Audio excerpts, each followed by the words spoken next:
One morning, in the London office of Summit Analytics Corporation, Human Resources Manager Emily Carter was preparing for a busy day of interviews. She was determined to find the right candidate for the company's prestigious senior analyst position. As she quickly went through the CVs on her desk, she was confident that the most suitable person would be clearly recognized. Around midday, an elderly man entered the waiting room. He must have been in his late 50s. He was wearing a large cardigan and old trousers. His hair was graying, and he was carrying a leather notebook. He looked quite unusual among the young and smartly dressed candidates. Emily came out into the waiting room with a list in her hand. "Next, Mr. Thomas Bennett," she called out. The old man stood up with a kind smile. "It's me," he said in a calm voice. Emily's eyebrows rose slightly. She looked at her list, then at the man. "Are you sure you're here for this position?" she asked skeptically.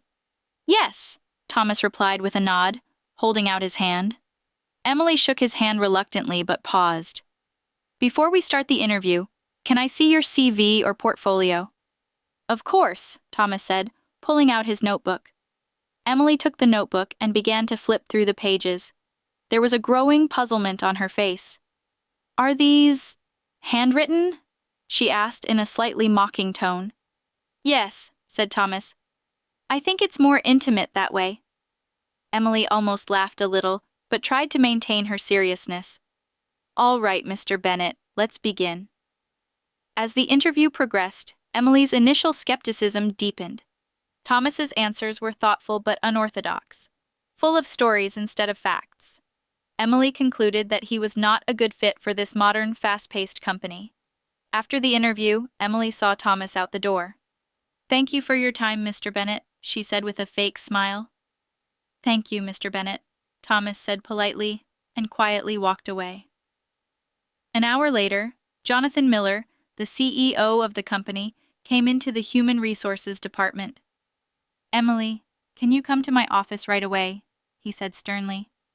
Emily, guessing that something had happened to her, followed Jonathan into his office. Jonathan sat in his chair and looked at Emily. "Do you know who Thomas Bennett is?" he asked. Emily frowned. "He came in this morning to interview for the senior analyst position. Frankly, he didn't seem like a good candidate." Jonathan shook his head from side to side in bewilderment. "Unsuitable? Emily, Thomas Bennett is one of the most respected analysts in the business. His methods have transformed the market. He lacks a CV because he's never needed one in his life. Companies are lining up to hire him." Emily's mouth dropped open. I didn't know." "No, you didn't," Jonathan said sternly. "But you didn't try to find out. You judged him based on his appearance and your assumptions. She contacted me after the meeting and said she didn't feel welcome here." Emily's face went white. "Jonathan, I don't want excuses," Jonathan interrupted. "This company survives by prioritizing talent over appearance. This is a serious warning to you. One more mistake, and you will have no place in this company." Emily nodded and replied in a whisper, "Got it." As she left the office, she felt the weight of her mistake deeply. The incident soon spread throughout the company and became a lesson for everyone. Don't judge someone by their appearance.